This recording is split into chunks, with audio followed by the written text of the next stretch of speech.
खाटू श्याम जी को भगवान श्री कृष्ण के कलयुगी अवतार के रूप में पूजा जाता है। महाभारत की युद्ध भूमि में अपना शीश काटकर श्री कृष्ण जी को दान देने वाले बर्बरीक जी, जो कि राजस्थान के सीकर जिले के खाटू गांव में खाटू श्याम जी के नाम से प्रसिद्ध है। श्याम बाबा के भव्य मंदिर में दर्शन करने के लिए हर दिन लाखों भक्त पहुंचते हैं। मान्यता है कि श्याम बाबा सभी की मनोकामनाएं पूरी करते हैं। कहते हैं कि जब आप हर जगह से हार जाए तो एक बार इस दिव्य दरबार में जरूर आइए। यहाँ पर दर्शन करने से आपके सभी बिगड़े काम बन जाते हैं। जैसे जैसे कलयुग बढ़ रहा है वैसे ही श्याम बाबा के भक्त भी बढ़ते जा रहे हैं। जो कोई भी खाटू श्याम जी को दिल से अपना मान लेता है, खाटू नरेश उसके सारे कष्ट हर लेते हैं। तो खाटू श्याम जी के दर्शन करने के लिए आप कैसे आ सकते हैं? मंदिर में दर्शन करने के बाद आप और कौन कौन से दर्शनीय स्थल पर जा सकते हैं? खाटू में रहने की और खाने पीने की क्या क्या सुविधा उपलब्ध है? कितना आपका खर्चा हो सकता है? दर्शन और यात्रा में आपको किन किन बातों का विशेष ध्यान रखना है? इस खाटू श्याम जी की यात्रा में हम आपको संपूर्ण जानकारी देने वाले हैं, तो वीडियो को बिना स्किप किए पूरा जरूर देखना। तो चलिए हमारी यात्रा को शुरू करते हैं, लेकिन इससे पहले आप कमेंट बॉक्स में जय श्री श्याम जरूर लिखें।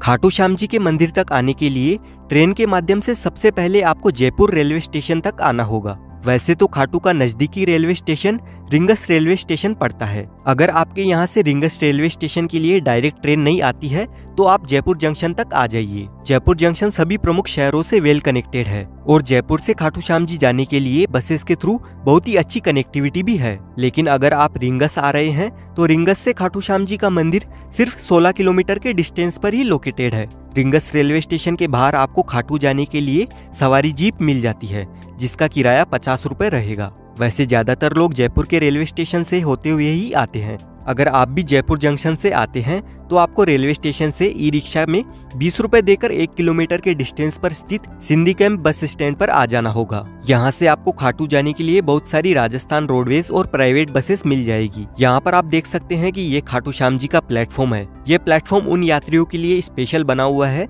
जो खाटू श्याम जी के लिए जाते हैं। इस बस स्टैंड के अंदर और बस स्टैंड के बाहर प्राइवेट और गवर्नमेंट की बसेस सुबह 4 बजे से ही हर आधे से 1 घंटे में खाटू के लिए रवाना होती है। जयपुर से खाटू श्याम जी 80 किलोमीटर के दूरी पर है और गवर्नमेंट बस का टिकट 60 रुपए से लेकर 100 रुपए तक लिया जाता है। वहीं प्राइवेट बस में नॉन एसी के 100 रुपए और एसी बस के 120 रुपए का किराया लिया जाता है। लगभग 2 घंटे का सफर तय करते हुए हम खाटू श्याम जी के बस स्टैंड तक पहुंच जाते हैं और इस बस स्टैंड से खाटू श्याम जी का मंदिर मात्र 1 किलोमीटर की दूरी पर स्थित है। बस स्टैंड से बाहर आते ही सबसे पहले आपको ये वाला प्रवेश द्वार नजर आता है। इस द्वार को तोरण द्वार के नाम से जाना जाता है। यहाँ पर श्याम बाबा के भक्त नाचते गाते खूब एंजॉय करते हुए फाल्गुन महीने के मेले के दौरान 11 के दिन सभी भक्त निशान लेकर रिंगस से खाटू श्याम जी तक 18 किलोमीटर की पैदल यात्रा करते हैं और इस तोरण द्वार के पास आकर श्याम बाबा को स्मरण करते हुए उनके दर्शन करने के लिए जाते हैं। मंदिर की ओर जाते वक्त आपको रास्ते में बहुत सारी छोटी बड़ी प्रसाद की दुकानें नजर आएगी। इन दुकानों से आप भी प्रसाद ले सकते हैं। श्याम बाबा को मिश्री, पेड़ा, चूरमा और गुलाब के फूल प्रसाद के तौर पर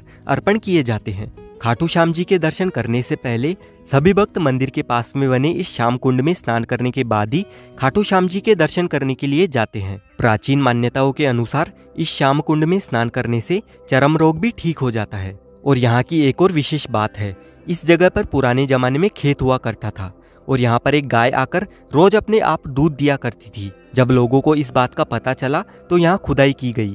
तब 30 फीट नीचे महाभारत कालीन बर्बरीक जी का शीश प्राप्त हुआ था। बाद में लोगों ने उस शीश को राजा रतन सिंह जी को सौंप दिया। फिर बाद में कार्तिक माह की एकादशी को शीश मंदिर में सुशोभित किया गया, जिसे बाबा श्याम के जन्मदिन के रूप में मनाया जाता है। मूल मंदिर 1027 में रूप सिंह चौहान और उनकी पत्नी नर्मदा कंवर द्वारा बनवाया गया था। अगर आप खाटू श्याम जी के दर्शन सबसे नजदीक से और अच्छी तरह से करना चाहते हैं तो बैरिकेड में बनी हुई सबसे पहली वाली लाइन में आपको जाना होगा। महाभारत काल में वनवास के दौरान जब पांडव अपनी जान बचाते हुए जंगलों में भटक रहे थे, तब महाबली भीम का सामना हिडिंबा से हुआ। हिडिंबा ने भीम के एक पुत्र घटोत्कच को जन्म दिया। घटोत्कच और उनकी पत्नी अहिलावती से बर्बरीक पुत्र हुआ। बर्बरीक बचपन से ही वीर योद्धा थे। उनको 3 अमोघ बाण चलाने का वरदान मिला हुआ था, जिससे वे तीनों लोकों में विजय हासिल कर सकते थे, क्योंकि बर्बरीक जी को देवी सिदम्बी और शिव जी से आशीर्वाद प्राप्त था। जब कौरवों और पांडवों के बीच में युद्ध होना था, तब बर्बरीक भी महाभारत के युद्ध में शामिल होना चाहते थे। ये इच्छा उन्होंने अपनी माँ मौरवी को बताई। माता मौरवी ने बर्बरीक की इच्छा स्वीकार करते हुए उनसे बदले में 2 वचन लिए। पहला, आप हारे का सहारा बनोगे, दूसरा, आपसे कोई दान मांगेगा तो आप मना नहीं करोगे। महाभारत की युद्ध भूमि में बर्बरीक जी आसानी से अपने 3 धनुष बाण से महाभारत का संपूर्ण युद्ध अपने खुद के बल पर जीत सकते थे। श्री कृष्ण जी के कहने पर अपना धनुष बाण चलाकर पीपल के वृक्ष पर जितने भी पत्ते थे सभी पत्तों पर बर्बरीक जी ने छेद कर दिया था और उस पीपल के वृक्ष का एक पत्ता श्री कृष्ण जी ने अपने पैरों तले छुपा कर रखा था, लेकिन उस पत्ते को भी छेद हो चुका था। आज भी वो पीपल का वृक्ष हरियाणा के कुरुक्षेत्र में मौजूद है और आज भी उस पीपल के वृक्ष में हमें छेद दिखाई पड़ते हैं। अगर बर्बरीक जी यानी खाटू श्याम जी महाभारत का युद्ध कौरवों के पक्ष में लड़ते तो अनर्थ हो जाता, क्योंकि कौरव वही हैं जिन्होंने भरी सभा में नारी का अपमान किया था। अगर महाभारत का युद्ध कौरव जीत जाते तो अधर्म की विजय हो जाती और भगवान श्री कृष्ण युद्ध का परिणाम जानते थे। उन्हें डर था कि कहीं पांडवों के लिए यह युद्ध उल्टा न पड़ जाए। इसीलिए भगवान श्री कृष्ण बर्बरीक को रोकने के लिए ब्राह्मण रूप धारण करके जब उनसे पूछा कि वो युद्ध में किसकी तरफ से लड़ने आए हैं, तो उन्होंने कहा कि जो पक्ष हारेगा वो उनकी ओर से लड़ेंगे। ऐसे में भगवान श्री कृष्ण ने बर्बरीक का शीश दान में मांग लिया। बर्बरीक जी बहुत ही बड़े दानी भी थे, तो उन्होंने ब्राह्मण को तुरंत अपना शीश दे दिया, लेकिन आखिर तक उन्होंने युद्ध देखने की इच्छा जाहिर की। श्री कृष्ण ने इच्छा स्वीकार करते हुए उनका सिर युद्ध भूमि के एक पहाड़ पर रख दिया। युद्ध समाप्त होने के बाद पांडव आपस में ही लड़ने लगे कि युद्ध की जीत का श्रेय किसे मिलना चाहिए। तब बर्बरीक ने कहा कि उन्हें जीत भगवान श्री कृष्ण की वजह से मिली है। तब श्री कृष्ण बर्बरीक के बलिदान से प्रसन्न हुए और उन्हें यह वरदान दिया कि कलयुग में आप खाटू में मेरे नाम से यानी श्याम के नाम से जाने जाओगे और जो भी भक्त हार रहे हैं उनका आप सहारा बनोगे। इसीलिए खाटू श्याम जी को हारे का सहारा, बाबा श्याम हमारा, ये भक्ति भाव से कहा जाता है। जब हम लाइन में लगकर आगे बढ़ रहे होते हैं तब हमारे ऊपर गुलाब जल का स्प्रे होता रहता है और श्याम बाबा के दर्शन हमें 1 से 1.5 घंटे में ही बड़ी आसानी से हो जाते हैं। खाटू श्याम जी के दर्शन करने के बाद अभी हम आ चुके हैं प्राचीन श्याम कुंड में। ये वही प्राचीन श्याम कुंड है जहाँ से खाटू श्याम जी का शीश प्राप्त हुआ था। पहले सभी भक्त इस प्राचीन कुंड में स्नान किया करते थे, लेकिन भक्तों की संख्या अधिक बढ़ने के कारण प्राचीन कुंड के पास में ही नया कुंड बनाया गया था और प्राचीन कुंड से ही इस वाले नए कुंड में पानी निरंतर आता रहता है। इस प्राचीन कुंड के बारे में बहुत सारे भक्तों को मालूम नहीं है, तो यहाँ पर भी आकर आप दर्शन जरूर करना। खाटू श्याम जी के मंदिर के पास में ही श्याम वाटिका स्थित है। इस जगह पर श्याम बाबा के परम भक्त आलू सिंह महाराज जी की समाधि स्थली है। आलू सिंह महाराज जी वही हैं जिन्होंने ब्रिटिश राज के दौरान लोगों में श्याम बाबा के प्रति भक्ति की लहर जगाई थी, जो आज भक्ति का महासागर बन चुका है।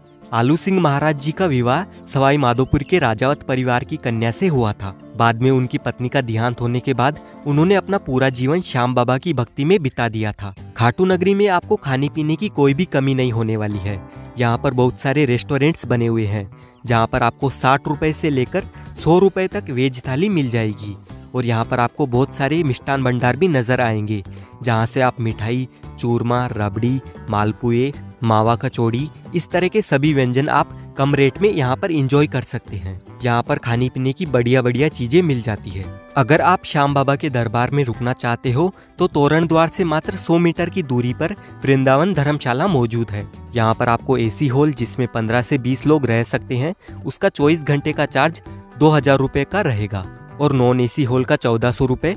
वहीं यहाँ पर 3 बेड वाला एसी रूम आपको 600 रुपये में मिल जाएगा और नॉन एसी रूम मात्र 300 रुपये में मिल जाएगा। और इसी धर्मशाला में खाने पीने के लिए बहुत ही अच्छी सुविधा मिल जाती है। अगर आप खाटू श्याम जी की यात्रा एक ही दिन में करते हैं तो आपको 400 रुपये से लेकर 600 रुपये तक का खर्चा आ सकता है। वहीं अगर आप होटल लेकर रुकते हैं तो खाटू श्याम जी में आपको 1000 रुपये से लेकर 1500 रुपये तक पर पर्सन का खर्चा आ सकता है। और वापस जयपुर या रिंगस जाने के लिए आपको खाटू श्याम जी के बस स्टैंड से हर आधे से 1 घंटे में बस मिल जाएगी। इसी के साथ हमारी खाटू श्याम जी की यात्रा संपूर्ण हो चुकी है। आई होप आपको ये वीडियो इन्फॉर्मेटिव लगी है। अगर आपको वीडियो अच्छी लगी है तो वीडियो को लाइक करें, चैनल को सब्सक्राइब कर ले। इस वीडियो की रिगार्डिंग आपका जो भी सवाल है आप कमेंट कर सकते हैं। साथ ही इस वीडियो को अपनी फैमिली, फ्रेंड्स या आप जिस किसी के साथ में भी बाबा के दरबार में आना चाहते हैं उनके साथ शेयर जरूर करें।